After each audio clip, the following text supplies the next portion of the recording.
Hi friends, அனைவருக்கும் இனிய குடியரசு தின நல்வாழ்த்துக்கள். குடியரசு தினத்துக்காக என்ன லஞ்ச் இன்னைக்கு வீட்டில் ஸ்பெஷலாக செஞ்சுட்டு வரோம்னு பார்க்கலாம் வாங்க.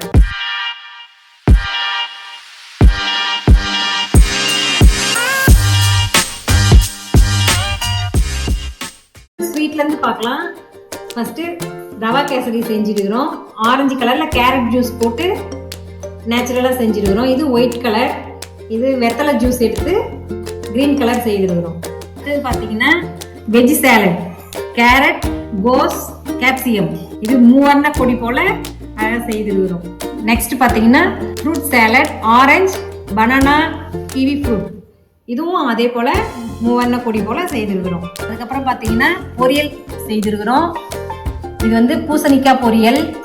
இது ஃபஸ்ட்டு கேரட் தான் செய்யலான்னு பார்த்தோம், ஆனால் நேஷ்னல் வெஜிடபிள்ஸ்ன்னு பார்த்தோம்னாக்கா பூசணிக்காய் தான் வந்தது. அதனால சரி ஓகே நம்ம பூசணிக்காவே செய்திடலான்னு பூசணிக்காய், கோஸ், பீன்ஸ் செய்திருக்கோம். இதுவும் பார்த்தீங்கன்னா அழகாக 3 கலரில் இருக்குது.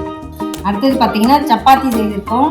அதுக்கு 3 விதமான சைட் டிஷ் செய்திருக்கோம். பன்னீர் பட்டர் மசாலா செய்திருக்கோம். இது ஒயிட் குருமா, எல்லா வெஜிடபிள்ஸும் போட்டு செஞ்சுருக்கோம். இது மீல் மேக்கர், கேப்சிகம் போட்டு க்ரீன் கலரில் அது ஒரு கிரேவி செஞ்சுருக்கோம்.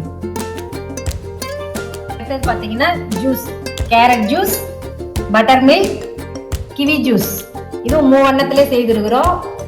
பார்த்தீங்கன்னா பாஸ்மதி அரிசி போட்டு 3 விதமான ரைஸ் செய்திருக்கிறோம். ஒன்று ஃபர்ஸ்ட் எடுத்தோன்னே தக்காளி ரைஸ், தேங்காய் சாதம், இது பார்த்தீங்கன்னா புதினா கொத்தமல்லிலாம் போட்டு கிரீன் கலரில் இந்த சாதம், புதினா சாதம். எல்லாம் செய்து முடிச்சாச்சு.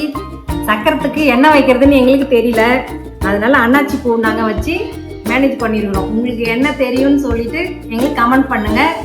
நாங்கள் அதை வச்சு அடுத்த தடவை ட்ரை பண்ணுறோம். ஒரு குடும்ப தலைவியா என்னோட நாட்டுப்பற்றை இந்த சமையல் கலையில காமிச்சிருக்கிறேன். ஜெய் ஹிந்த்.